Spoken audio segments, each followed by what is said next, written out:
Delhi high court ने दिल्ली दंगा 2020 मामले में आरोपी उमर खालिद को जमानत देने से इनकार कर दिया। दिल्ली पुलिस ने जमानत याचिका का विरोध किया था। क्या कहा दिल्ली पुलिस ने और क्या कहा गया उमर खालिद की तरफ से, ये सब कुछ आपको आज इस वीडियो में बताऊंगी। नमस्कार, बहुत बहुत स्वागत है आपका। आपके साथ मैं हूं अर्चना सिंह। दिल्ली, उत्तर पूर्वी दिल्ली में 2020 में 23 फरवरी को दंगे शुरू हुए। दंगों ने विकराल रूप ले लिया और जिस तरह से दिल्ली जली उसकी तस्वीरें आज भी आंखों के सामने कौंध जाती हैं। डराती हैं वो तस्वीरें कि देश की राजधानी की तस्वीर क्या इतनी भयावह भी हो सकती है। वक्त चुना गया जब अमेरिका के राष्ट्रपति डोनाल्ड ट्रंप यहां पर थे और इस साजिश का मुख्य साजिशकर्ता उमर खालिद, जिसने जमानत की याचिका दी, दिल्ली हाई कोर्ट में खारिज कर दी गई। इससे पहले कड़कड़डुमा कोर्ट में, दिल्ली की कड़कड़डुमा कोर्ट में भी जमानत याचिका दी गई थी, लेकिन कड़कड़डुमा कोर्ट ने जमानत देने से इनकार कर दिया था 24 मार्च को। फिर दिल्ली हाई कोर्ट में याचिका डाली गई उमर खालिद की तरफ से। 9 सितंबर को सुनवाई पूरी हुई और आज फैसला सुनाया दिल्ली हाई कोर्ट ने और जमानत देने से इनकार कर दिया।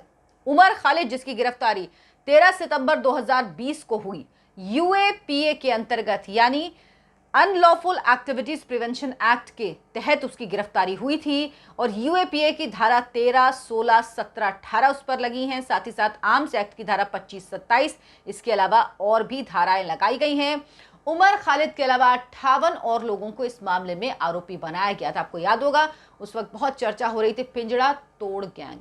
उस गैंग के भी कई सदस्य इस मामले में आरोपी हैं और उमर खालिद ने जमानत के लिए याचिका दी जो खारिज हो गई। क्या गंभीर आरोप हैं।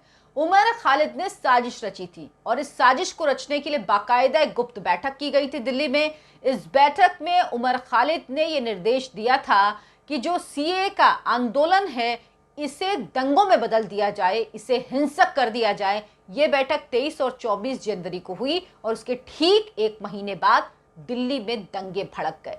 उसके लिए वक्त तय किया गया जब अमेरिका के राष्ट्रपति डोनाल्ड ट्रंप यहां पर आ रहे थे। वो दिल्ली में मौजूद थे। पूरी दुनिया की मीडिया, पूरी दुनिया की नजरें भारत की तरफ थी। उस समय ये पूरी साजिश रची गई, इस पूरे दंगे को भड़काया गया ताकि दुनिया में देश की छवि खराब हो। दिल्ली जो देश की राजधानी है वहां पर ये दंगे भड़काए जाएं ताकि जो बाहर का मीडिया है वो ये देखे कि भारत की तस्वीर कितनी भयावह है और सरकार को, प्रधानमंत्री नरेंद्र मोदी को बदनाम किया जाए। ये पूरी कोशिश, पूरी साजिश थी। सीए का प्रदर्शन लंबे समय से चल रहा था, लेकिन इस वक्त को चुना जाना अपने आप में बताता है कि क्या मंशा थी इन लोगों की। उमर खालिद ने अपनी जमानत याचिका में जो उसके वकील की तरफ से दलीलें दी गई उसमें कहा गया कि किसी व्हाट्सएप ग्रुप का सदस्य होना कोई अपराध नहीं है, ये किसी कानून में नहीं आता है, बिल्कुल नहीं है। लेकिन उस व्हाट्सएप ग्रुप से आप भेज क्या रहे हैं, उस व्हाट्सएप ग्रुप से क्या सर्कुलेट कर रहे हैं, उसमें किस तरह के मैसेज भेजे जा रहे हैं, वो क्या जहर फैला रहा है, ये आपको अपराधी बनाता है। आप उसमें हिंसा भड़काने की बात कर रहे हैं, दंगे भड़काने की बात कर रहे हैं, लोगों को भड़का रहे हैं, लोगों को बता रहे हैं कि किस तरह से हिंसा भड़काई जाए, क्या किया जाए।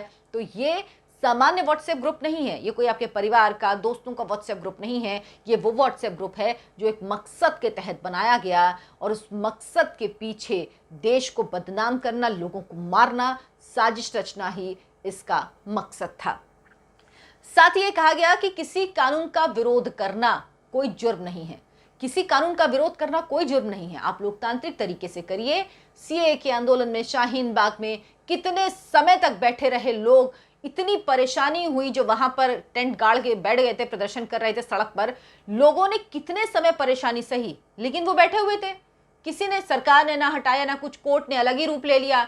कोर्ट ने वहां पर एक व्यक्ति भेज दिया जो बातचीत करेंगे, बातचीत करके हटाएंगे। कोर्ट भी नहीं कह पाया कि भाई आप यहां से हटाइए, लोगों को दिक्कत हो रही है, लोगों को परेशानी हो रही है, आप कहीं और जाके करिए, किसी ऐसी जगह पे प्रदर्शन करिए जहां पर लोगों को दिक्कत ना हो। लेकिन कोर्ट ने भी लोगों की नहीं सोची, वो भी उन्हीं लोगों को जो प्रदर्शन कर रहे थे, जिनके पास प्रदर्शन का कोई आधार नहीं था, सीए कानून जिसका भारत के मुसलमानों से कोई लेना देना नहीं है, उसको लेकर प्रदर्शन कर रहे थे। लेकिन उसमें किसी ने आम लोगों के दर्द को नहीं समझा और जब ये दंगा हुआ तो वही आम लोग इस दंगे का शिकार हुए, वही आम लोग इन दंगों में मारे गए।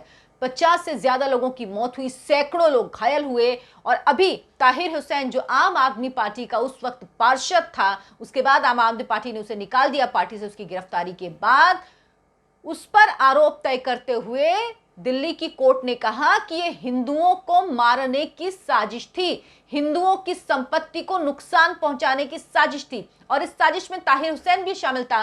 ताहिर हुसैन के साथ भी उमर खालिद की बैठक हुई थी, जिसमें उमर खालिद, ताहिर हुसैन और खलील सैफी ये तीन शामिल थे इस बैठक में। और ताहिर हुसैन ने उसके बाद किस तरह से साजिश रची, किस तरह से अपने घर पर पेट्रोल बम, पत्थर सब तैयार करके रखे, और उसके बाद जो हिंसा भड़काई गई, जिस तरह से उसकी छत से फेंके गए पेट्रोल बम, पत्थर फेंके गए, लोगों को निशाना बनाया गया, लोगों के घर जलाए गए, गोलियां चलाई गई, वो सब कुछ कैमरे में कैद हुआ, तस्वीरें कैद हुई, और उनके आधार पर अब ये मुकदमा चल रहा है।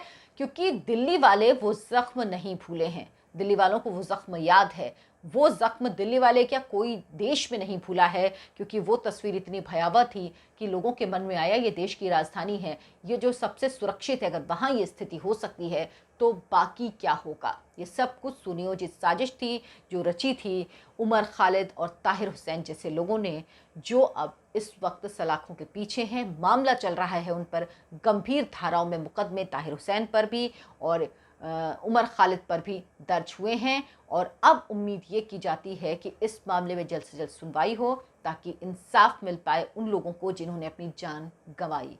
कई ऐसे लोगों की मौत हुई जो मासूम थे, जिन्हें मार दिया गया, जिनको पता भी नहीं था। क्योंकि जब इस तरह के दंगे होते हैं तो मासूम ही इन दंगों की भेंट चढ़ते हैं, उन्हें ही निशाना बनाया जाता है। अब उमर खालिद को जमानत ना मिलना इन लोगों के जख्म पर मरहम तो क्या ही कहेंगे जिन्होंने अपने को खोया है, लेकिन कम से कम एक राहत है कि ऐसे साजिशकर्ता जो लोगों को मारने की साजिश रखते हैं, जो देश के खिलाफ साजिश रचते हैं, जिनके लिए लोगों की जान की, देश की संपत्ति की, लोगों की संपत्ति की कोई कीमत नहीं होती, वो कम से कम सलाखों के पीछे तो है। अगर आपको मेरा वीडियो पसंद आया हो तो लाइक करें, शेयर करें और मेरे चैनल को सब्सक्राइब जरूर करें। नमस्कार।